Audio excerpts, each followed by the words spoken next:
Hello, Bloody Puppies, and welcome back to Blood Bowl Legendary Edition. Oh, it's been a few months. No, it hasn't been a few months. Maybe like 2 months since I uploaded a video for this. For Blood Bowl Sunday. Actually, let's go check it out, because we have time for this, you know? It's going to last a while. Let's actually just skip right past this. This game sort of made me sad. You'll see why. Actually, I don't feel like looking at when the last video was uploaded, but still. It's an interesting game. I actually prefer next week's because I've already recorded that one, but we're still going to commentate over this one because this is our second game, is our Skaven team, the Scat Rats. So up front we have the lineman Mascoria, Bucky Fitzgerald, Louis Tailstrong, our Storm Vermin, our Rank Johnson, and Gutter Raw. Our Gutter Runners are Filthy Baker, Rotten Jelly Roll Morton, Django's a lineman, sorry, Fats Rats Waller, and Mouse Kimball, and our thrower is, of course, Ratman John, after Scatman John. So if you didn't catch my previous game of Skaven, or if you haven't seen Skaven in general before in this game, Skaven are very movement based. They all have they have very high movement. Their lowest one is 7, which is really, really good. Of course, the Gutter Runners have 9, which is just insane. The Gutter Runners have Dodge, Agility 4, Movement 9. They are insanely good. The drawback really is their armor value. I don't really mind them having 2 strengths because I don't blitz with them too much. That's what the Storm Vermin are for. They have 7 movement, block, strength of 3. It's pretty good. Pretty good. But enough about my team.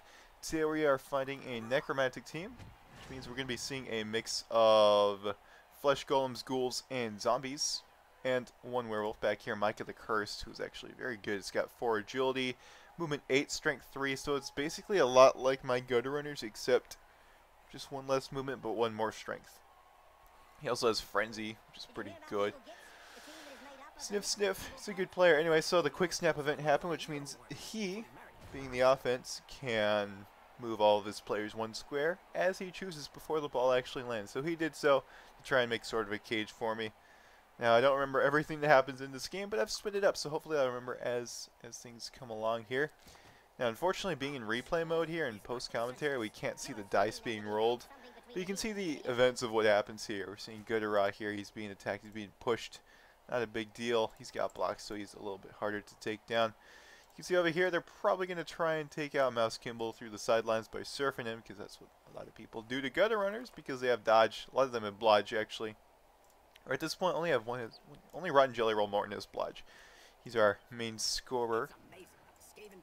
It's great, but I really do like Skaven teams a lot. They're just very fast, very dodgy. Now, unfortunately, they don't have agility, or the whole team doesn't have agility 4, just the Gutter Runners, so that makes it a little difficult for the Storm Vermin and the Lion Rats to actually dodge around, and the thrower, obviously. But the thrower, I think you should be keeping the back anyway. Now let's see, he badly hurt in the first turn. He was at Louis Tailstrong casualty. So he's out for the rest of the game. Not a huge deal. He's just a line rat. Who cares? Agility-based teams don't need all 11 players to score effectively anyway. So it's not really a big deal. But of course, the Agility 4 player with movement 8 picks up the ball, Werewolf. Not a hard roll to do. I think you can get it with 3, 4, 5, or 6. Maybe 1 or 2 fails, but still not a huge deal. Of course, Mouse Coria over here gets stunned, which is obviously better than an injury. It does result in the armor break. But definitely better than having, you know, fractured rib or gouged eyeball or something like that. So, the cool thing here is that Micah, the Cursed, the ball carrier on the other team, what's the other team's name? Dead Pink, the Necromancers. Are they Necromancers? Necromantic Underworld? I think they're actually Underworld team. That's what they are. Let's see, can I see? I don't think I can. Anyway. Yeah, so the good thing about the bad thing for him, the good thing for me about what he's done is he's left his ball carrier completely open. Which means, can I actually put our movement? Oh, wow. Strange. In replay mode? Oh, you can. Okay, there it is. Yeah, so I just want to see the movements of each character. So we have 1 player tagging the ball carrier already, which is good. There's 2 players with a simple little dodge there. When I roll for that. Rolled a 4. Could have rolled a 2 for that and succeeded, actually, because of the +1 dodge modifier. I don't really get how that works sometimes. The +1 dodge modifier, the +1 pickup. Not really sure, because like I have agility 4, which means I should be able to get 3, 4, 5, or 6. but then I get that +1 modifier, which means I can get 2 as well and succeed in the dodge. So I don't really know how that works too well. I'll take it. It makes it so that I have a 5 out of 6 chance of succeeding in a single dodge, which is fantastic. I love it. Maybe it means you have to have an assist on that player, and then they get the +1 modifier. Not entirely sure, but you can see we've got 3 players tagging the ball carrier now, which is fantastic because he can only attack one of them with the ball carrier, and then he can only blitz another carrier, or another one of my players with someone else. So really, at best, there's still going to be one of my players attached to his ball carrier, no matter what he does. Even if he frenzies there, which he's trying to surf me most likely, ends up 2 players attached to him. That's not with the blitz, but the problem here is that Mouse Kimball here, our gutter runner, is on the sidelines, so he's very susceptible to being surfed right now. Now, this guy just rolled triple dice. He ended up getting attacker down, a push and a push, which is hilarious. He re-rolled that, got a both down, push, and a both down. Now this guy has blocked, so I believe he just takes... Wait, what did he do? I thought he would take the block. Charles on match? You know, I'm not sure. I assumed he would take the block, or the both down, but it doesn't look like he did. Just strange. Anyway, let's keep moving here. So whose turn is it? It's my turn. Look at that. Once again, I think I mentioned before, this is post-commentary, so I'm not recording this as we go along. I'm recording this in the replay mode, so I do know how this game ends, and it's alright, I guess. It's not a huge deal. It's not a huge loss. It's not a loss, in fact. Just as a spoiler there, but I'll leave the details for later. So the good thing about replaying in post-commentary is that I can actually speed this up, because honestly it's sort of dull to watch a whole game in normal speed unless you got 2 players actually talking to each other, which I don't hear, just me talking to you. So it's definitely helpful to actually speed things up here, which does unfortunately lower the frame sometimes, speeding this thing up, but you know, it's part of the game, you know. This wouldn't be happening if I were playing on a board game, but I don't got that kind of money. You know, do I have any cheerleaders? Oh, I should get a cheerleader. Just, I don't know what they look like, but they look fugly, but I totally want one now. I don't have money for one, but I'll get one day. So this guy's actually got a pretty good defense set up on this ball carrier here. And Micah, he's got, oh, yeah, that's right. I tried making a little dodge. A 1, actually, I can't remember if dodges depend on where you're dodging to or where you're dodging from, because if it's where you're dodging to, that's 3... It's a 3-player tackle zone, which I can see why that would be problematic, even with the dodge player. And I just got surfed. Now Kimball, no. Thankfully, no injury, just a stun there. But that does get rid of both players I had on his ball carrier, though, which is obviously annoying because it means I don't have any players on this ball carrier. Sniff, sniff. Makes me sad. I just wanted to hug Micah, the werewolf. Even though this stupid werewolf has claw, which is a pretty good skill for doing injuries. Oh well. It was sort of a waste of a turn too, because all I want to do is get in there, not get knocked out, but of course Mouse Corey has to ruin that. Let's look at our box here. We got Louis Tailstrong out, we got Mouse Corey knocked out, Mouse Kimball just on the sidelines. He'll be back soon. I didn't have any inducements before this match, I don't think. So Mascoria he doesn't have Bloodwise or Babes as a inducement to get up. I think he ends up getting up anyway, though. I don't remember. Anywho, he decides to be a little careful here, which is smart, you know? I mean, I am a dodger here, so it's not a huge deal. I can still just sort of 1, 2, 3. Yeah, I can still just like dodge out of this simple little thing. Of course, that's why I kept Ratman John back there, so that when the ball carrier came running down, I could have someone with strength 3 and agility 3 and just some good, you know, some good average stats to be able to block that ball carrier, who does not have dodge, by the way. He does have agility 4, which means he has a 66% chance of succeeding in dodge, but he can't re-roll. Well, he has to actually spend a re-roll on re-rolling if he wants to re-roll it, which is what dodge prevents. Let's see. Gutera, you gonna get up? I don't remember. I don't think so, because there were 2. No, there's only one. There's only the flesh golem here. He's got strength 4, agility 2. He's basically my gutter runner, with his strength and agility mixed up. Oh yeah, that really pissed me off too, because I feel like if I had succeeded in that simple little dodge there, which I got a 1 and then the 2 after the reroll, which I could have gotten a 3 on either of those and still succeeded. It sucked. I would have been able to knock the ball out. Also, this guy over here, Scat Rats Waller, gets surfed and killed. I reroll that with the Apothecary, turns into a Smash Collarbone, which is almost just as bad because he loses a point in strength, which means as a gutter runner, a lot of players are going to be able to triple dice roll him. Now, to be able to triple dice roll someone, you have to have more than twice their strength, which, being a 1 strength player now, well, it doesn't show yet, but he'll be a 1 strength player after that. That means anyone with a strength 3 or higher means they can triple dice roll him. So I'm probably going to end up replacing him. He misses the next game anyway because of the Smash Collarbone, so I have not played with him again yet. I'm probably going to fire him and then just hire Scat Rats Waller number 2, the second. That's probably how it's going to happen. But that's the danger you have when you're playing with a Skaven team. They die a lot. They get a lot of injuries. So you have your star player, like, I don't know, say Rotten Jelly Roll Morton, wherever he is. I don't even know where he is. Jelly Roll? Where are you? Over here. He's our star player right now, as you'll see. And, I don't know. If he dies, it's sort of expected. And of course we get another badly hurt on Filthy Baker, our other gutter runner, which sucks. Because gutter runners are very valuable, especially when you're trying to score and defend from scoring. So let's see, he's pretty close to scoring.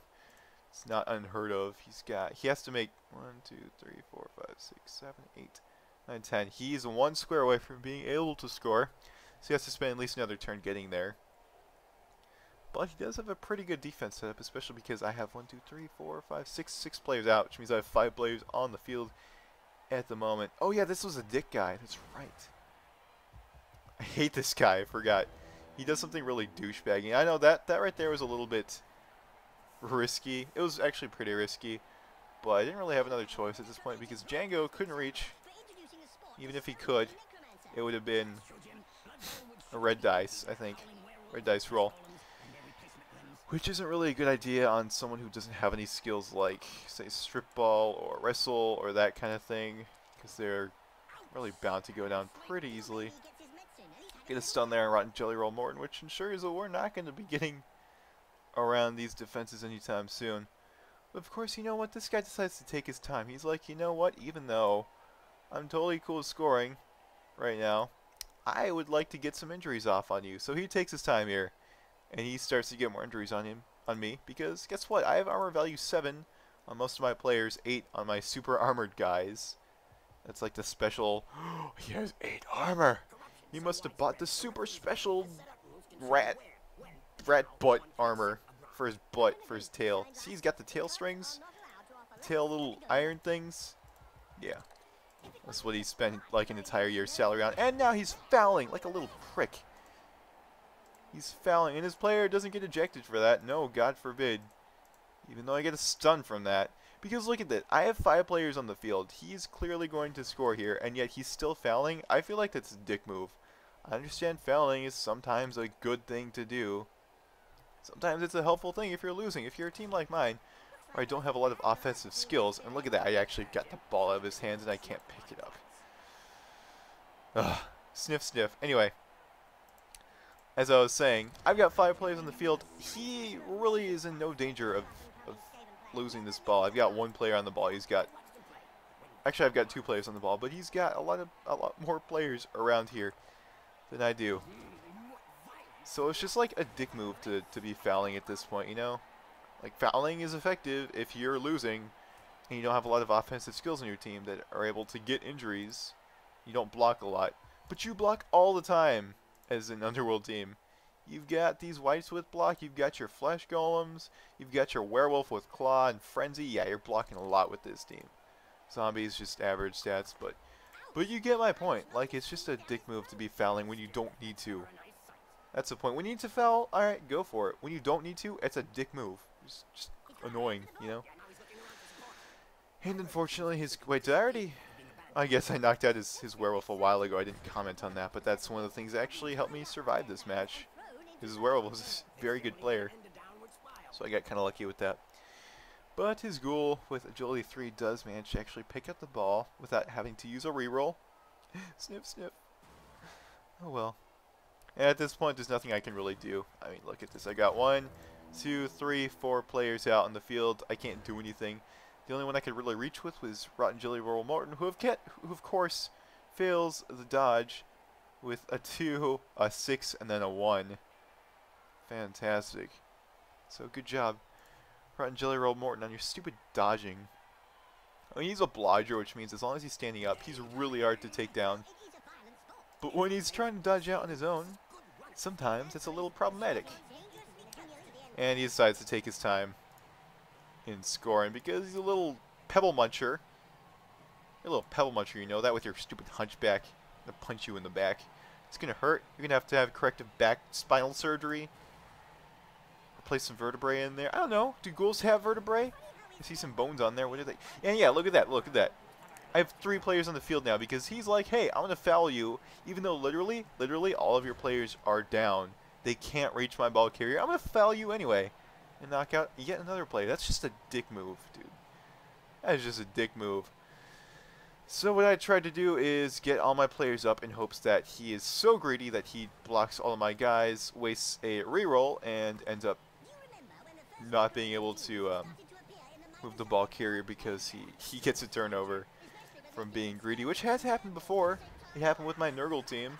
Some dude was like, he was literally 1 square away from scoring, but because he wanted to get injuries on me, he got a double skull roll. He didn't have any rerolls, so he didn't end up scoring, which I thought was hilarious. There's yet another knockout. So I have 2 players. I have 2 players on the field, and yet he's not giving up. He's still going for these injuries. I don't know what happens when your team has 0 players left in the field. I don't know how that works out, but there's his first touchdown. And by first touchdown, I mean his only touchdown. But we got 4 players up. We still have another chance at halftime, though, because this technically is not halftime. His werewolf is still down, which is nice. Let's get past that. Now I do have the opportunity for a 1-turn touchdown, which, with this amount of players, I'm not really able to do, unfortunately. I'm sure you could with this amount of players. I tried. It didn't really... Oh, I do have Bloodwiser Babes in this game. Okay. Yeah, so that's what helped a lot. I got a 4-6-4-4, which means the Bloodwiser Babes didn't help at all, actually. They didn't help at all, because all those rolls I would have succeeded in without the Bloodwiser Babes. Whatevs. Anyway, so at this point we'll have 1, 2, 3, 4, 5, 6, 7, 8 players on the pitch. Only 3 out. 1, Mascoria, Filthy Big. Oh no, 4. So we have 7 players on the pitch. Okay. Did I just turn off my microphone? I hope not. I can't even see. Let's go ahead. Let's see. Audacity, you still recording? You're still recording. Cool. See, that's the good part about post commentary. I can just be like, hey, did I mess up on the record? Nope, sure didn't. Sure did not.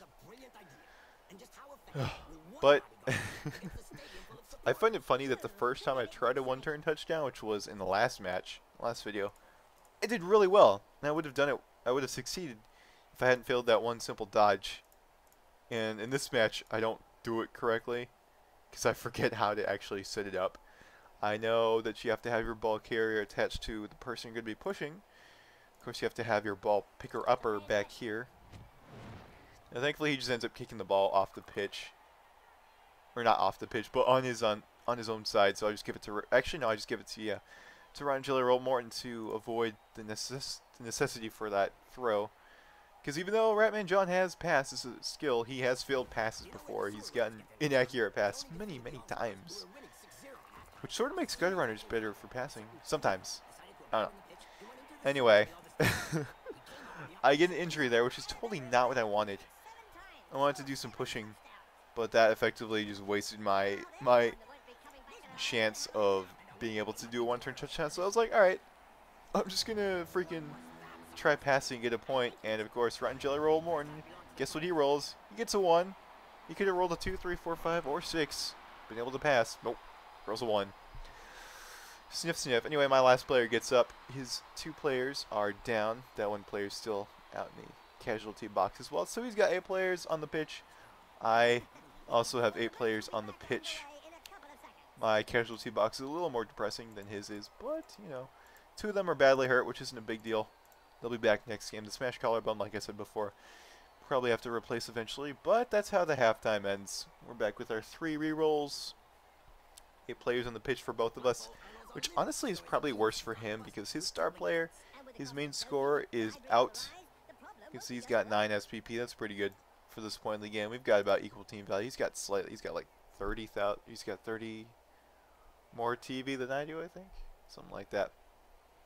Point being, me as an agility team, I can survive. I can score more easily with less players than non-agility based teams. And that was a really good kick. That actually kind of pissed me off because of how good that kick actually was. So I have to spend a whole turn getting Ratman John back there and all that jazz. But what can you do? So this time we're going down. We're attacking. I guess that's how offense works. Because in the actual game, I think you're always on the bottom, aren't you? I don't remember. Yes. So we got 2 stuns to start off. That's pretty good. We got, 2 injuries in the last round, 2 stuns this round. Not half bad. 3 stuns, that's right. I forgot about that. So here's where my luck starts turning alright. Because before, with that Storm Vermin dodge that I had before that I would have been able to sack the ball carrier with, that failed one, that really pissed me off because it was a little easy dodge that I re-rolled on and it still failed.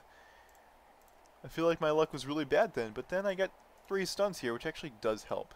Because I'm able to get all my rats in a sort of line here so they can all assist each other. And yeah, he does get knocked out. He's knocked down there, not knocked out. Not even stunned, so it's not a huge deal. He doesn't.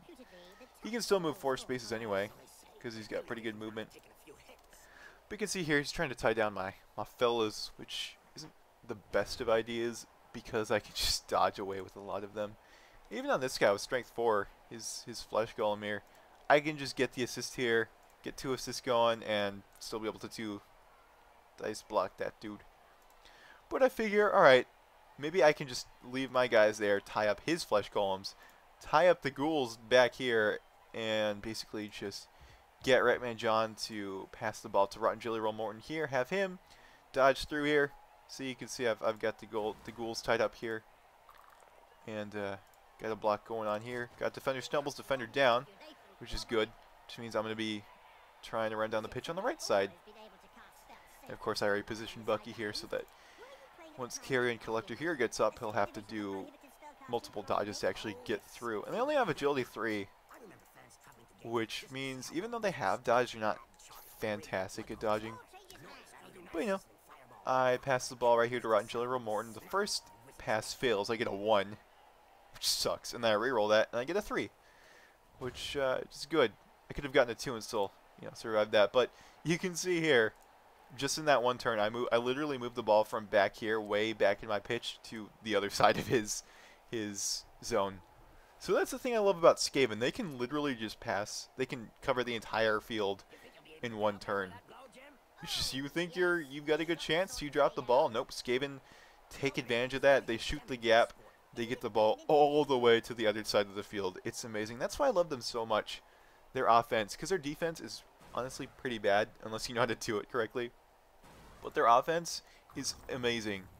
I know a lot of players don't like playing as them because their offense is that easy, but I think it's just really fun to be able to turn the tables that quickly, I think it's great because even though he did do a really good kick against the back of the pitch, here I am with really no competition because, see, that dude failed his dodge there. This dude can't reach. Not anymore. Now he can't reach either, so I'm like, alright, I can just stall now because this guy, he can't really score. He'll need about 3 turns to score since his werewolf is out. His ghouls are going to be the ones that are going to score, but they only have strength 3, and they only have agility 3, as opposed to his werewolf, which had agility 4 and claw. Just a lot more aggressive. These ghouls can't be aggressive. They've got armor value 7. Like me, actually. Which you can see how problematic that's been. So they aren't as good ball carriers as the werewolf, who has armor value 8, I believe? Yeah, 8. And a lot more abilities. But yeah, I figure, more turns would be potentially more turns for me to score, but I at this point, I was content with a tie. I figure I'll wait as long as I can to score. I'll wait for him to move down my pitch to the next thing. And if I manage to get the ball, then I'll be able to score in 2 turns. That's how my team works. They're just really good. But we got some blocks going on here. Not really doing much. They're just knocking me down, trying to get some injuries, which isn't working very well because now I have the assist here. So that's just going to be 1 die for him unless he gets one of these guys over here. Did he get? No, he hasn't gotten any more players over here. I haven't put any of my players in surfing zone. Speaking of surfing zone, I'm going to the beach in like 2 hours, so I'm really excited for that. But I figured, you know what? I haven't uploaded a Blood Bowl Sunday in a long time. Oops, I should keep track of the players here. I have not uploaded a Blood Bowl Sunday in a long time, and I want to do that because I want to get back to that. It's a really fun game. It makes me rage sometimes. It really does, which is one reason I'm not commentating as I play anymore, because I just tend to curse and can't think of anything besides swears. But but it really is a fun game at the end of the day, especially if you don't suck, which I'm trying not to do. I'm doing okay, you know. I do make mistakes here and there, but I feel like all in all I'm not terrible at this game. I feel like I make decently good choices. I do the research on formations, I do the research on strategies, on what I can do to be a better Blood Bowl player, and I feel like that really does help, because I put 60-something hours into this game now, and I watch other people play this game, like TGS people, and I'm like, what are you doing? Why you do that? That doesn't make any sense. Like when people, I don't have any examples right now, but a lot of people just do stupid things in their tournament. And not everyone. Like Krendor's a pretty good player. TB's a pretty good player. Dodger is alright. I mean, she's awesome. But like, I don't know. I haven't. You know, actually no, she's pretty good. I'm sorry. I'll take it back. Her practice matches are what I'm commenting on, but her matches after that were pretty good when she was going against I don't know, Side Strafe and that kind of thing. She actually did very well. So good on her. She's awesome. But I'm mostly talking about other people like Jesse Cox, who understandably he doesn't like the game and he didn't practice at all. And I'm sure I was that bad when I only had 3 hours in the game. I'm sure I was that bad as well. But still, it's like, oh, why you do that? you know. But it's fine, they're very entertaining to watch. Dodger has gotten very good. Krendor and TB, I feel like, have always been pretty good. Angry Joe, he surprised me with how competent he was, actually. Gonna be honest. I feel like he actually did pretty well. Anyway, so there's our score. I figure I didn't want to delay that any longer because at that point he had multiple players in range of Rotten Jelly Roll. I didn't want to take that chance, you guys. And his 2 guys are still out. They've been out the entire game, which makes me really happy. His werewolf got a 3. I mean, each of those guys has a 50% chance of getting up. And after, I think, 4 rolls, they have both stayed down, which I think is hilarious. Because there's a time he scored, and there's halftime. No, that's 3 times then. There's 3 rolls. Because the time he scored, there's halftime, and there's the time I scored right now for him to roll to get these guys up, and they just didn't get up. So that's actually great for me. I like it. But I mean, when you don't name your characters, what do you expect? These are probably just generic, names, preset names. And unfortunately, the ball goes 1 square onto my pitch, and he just gets to give it to the white, which is a decent idea because the whites have decent movement. They've got 6 movement, which isn't bad. He does get a casualty there, fractured arm, which means Rank Johnson misses the next game, and Rank Johnson is, fortunately, good, or a Storm Vermin. He's our Blitzer. So it's sort of annoying that he misses the next game, but what can you do? There's no stat reduction, which is what I really care about. That's what I'm really scared of playing this team. That I get a stat reduction on one of my Storm Vermin, or more importantly, on Rotten Jelly Roll Morton. Because he's our main guy. He's our main scorer. Although he didn't score this time, did he? Who was it? Was it Mouse Kimball? No, it wasn't Mouse Kimball. I don't know who scored. I thought it was Rotten Jelly Roll Morton. Anyways, just get a push there. Now, being a... another injury. That's right. What was it? Badly hurt? That's not a big deal. But look at my casualty box. I got 5 players in there. Got 6 players on the pitch. Surprisingly, I do pretty well. All things considered. So I got our blodger here. I'm trying to basically put him in range of the touchdown zone just in case he drops the ball. I want Rotten Morton here so that I can get Ratman John here, pick up the ball, you know, run around somewhere, throw it to him, and then he can just run it in one turn. And that's really important to do as a Skaven team. Always have a player in range of the touch. Really, like Skaven or Elf teams or just agility teams in general, always have that one player in the back able to score just in case that the opposing team messes up. You need to be able to shoot that advantage. You need to be able to take advantage of their mistake immediately so that they know what they're messing with. They need to know what kind of team you are and how good you are. And that's really one thing that's important. Now, you can always get this player in as sort of a behind the lines player if need be, because they'll be mostly focusing on driving the ball down the pitch, or I guess in this case up the pitch. And you have that one player back there just in case they leave their butt undefended, you know? But of course he doesn't do that. He sort of sets up a frontal cage here, which is fine for him. I'm not a strength-based team, so I can't really break through. I have to dodge through, which is very difficult to do, seeing as how I don't have leap, which of course makes breaking into cages a lot easier. I'm looking at you, War Dancers. I'm shaking my fist at you as well, because you're the worst. But it is turn 15, which means if he wants to score, he'll have to get his white here, Vlad the Usurper, in range of the touchdown zone in his upcoming turn, because otherwise he just won't be able to reach the end zone. So we'll see how that goes next turn, but for now, we're doing some blocks here. I don't know what I was doing there. I think I wanted to get the assist from Mouse here so that I would be able to... Yeah, I would be able to get an assist on Charles the Unmatched here. At which point, I would be able to get one person tagging Vlad the Usurper, which is what I do. I did the dodge there, which was a little risky, but I could have succeeded with a 3. Actually, no. 5 or 6 was the only way I could have succeeded that, and I got a 5. So I succeeded in knocking down his other white with my Blitzer Gutterah. And I have one player tagging Blood the Usurper now, which is good. I do have that one assist from Ratman John, which doesn't end up helping because he just blitzes here and pushes me away, which could have ended worse, but now he has no one really stopping him from this line. He's got 2 players, he's got 4 players here making a line, and this one back here as well, which means he can just run down the pitch here and really come up unopposed. I mean, Mouse Korea here, if he does a dodge, he can still knock him out. And of course, guess what? He goes for a go for it roll and ends up failing.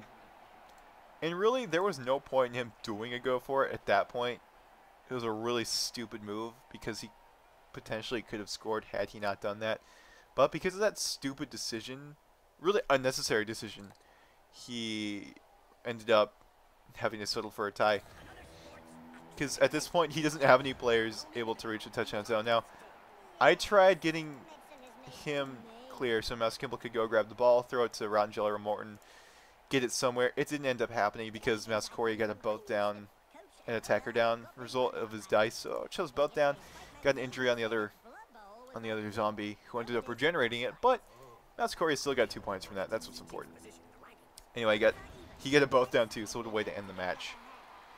And that'll do it.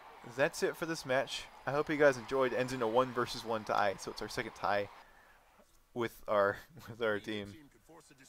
Does it show? Yeah, it does show the ratings. Okay, so you can show the MVPs. We have Filthy Baker as our MVP, which is good. He gets 3 SPP from that. He's our gutter runner, which is good. His MVP is Charles the Unmatched, who I did knock down a few times, but there you go. And as a result of this game, I don't think did I level up anyone at this point? Let me see. I don't remember if I leveled anyone up at that point, but I did get a +1 fan factor, and I must have leveled up someone. I don't remember, actually. Oh, well, you can figure it out later. I hope you guys enjoyed this match. I'll see you next Sunday for Scat Rats versus the Dwarves. That's a fun match. That's a very fun match. So come back next Sunday for that match and watch. Hope you guys have a great day. Take care.